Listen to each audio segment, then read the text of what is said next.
Hey guys, Garrett back for Sableye the Mind Sculptor with another Pauper deck. I know I haven't played Pauper since the first deck on my channel ever, so hopefully this is a fun way to get back into the format.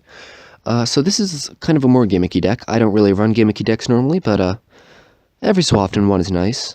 So this deck centers around two cards, Arbor Elf, which is a 1-mana elf that can tap to untap a forest, and Voyaging Satyr, which is a 2-mana satyr that can tap to untap target land.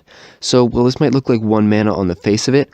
With this deck, we are going to make that into 3 mana, hopefully. So how are we going to do this? First, we have 4 copies of Elvish Guidance, which says whenever enchanted land is tapped for mana, its controller adds green to his or her mana pool for each elf in play. And our deck is just randomly mostly elves, so this will usually be 2 or 3 green.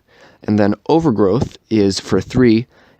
Whenever enchanted land is tapped for mana, its controller adds green to his mana pool. So these are both additional to what the forest would already add. So this Overgrowth will always mean that it's 3. Elvish Guidance will be somewhere between 2 and, however much, most likely. So when you have these on a land, you're going to be tapping the land for 3 mana, untapping it with an Arbor Elf, for instance, and then tapping it again for another 3 mana. So that's 6 mana, and then if you're on turn 3, you'll have 2 more lands in play, and that'll add up to a grand total of 8 mana. And 8 mana is important to this deck because it is where our bombs are. First, we have 3 Eldrazi Devastator, which is an 8/9 trample for 8, and then we have 4 Ulamog's Crusher, which is an 8/8 Annihilator 2, attacks each turn if able for 8. And these are the biggest creatures in Pauper. Nothing else is going to be able to tussle with them. They can eat a Gurmag Angler for lunch, no big deal.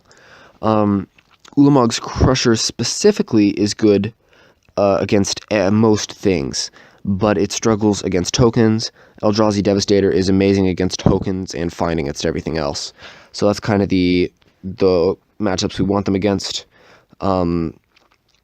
We have 8 Tutors as well to get these every time. 4 Fierce Empath, which when it enters the battlefield, you may search your library for a creature card with converted mana cost 6 or greater, and it's an elf, so it helps turn on Elvish Guidance. Then 4 Wirewood Herald, which is a 2-mana elf, that when it is put into a graveyard from play, you may search your library for an elf. This is also good, not only because it's a tutor, not only because it's an elf that turns on Elvish Guidance, but because it can also cow people out of attacking just by, being a Wirewood Herald. So that's just a cool little extra with that card. The rest of our deck is 4 Tangle Golem, which is a 7-mana 5/4 affinity for forests. So this will be coming down either turn 3 or turn 4, depending on whether or not you hit an Arbor Elf / Voyaging Satyr. And then 3 Vines of Vastwood to protect our fatties, or our combo guys, I guess, which is green with a kicker green. Target creature can't be the target of spells or abilities your opponents control this turn. If Vines was kicked, that creature gets 4/4+ until end of turn. 4/4+ is also a very nice and convenient number for us because 8 + 8 + 4 is equal to 20. So it puts our opponents on a 2-turn clock rather than a 3-turn clock with our big Eldrazi. So that's the deck. Let's take a look at the sideboard. First, we have 3 Aerial Volley, which is 1 green, deal 3 damage divided as you choose among 1, 2, or 3 target creatures with flying. So this will shoot down a Delver plus a Spellstutter Sprite, for instance. And then 3 Natural State, which is good against Affinity.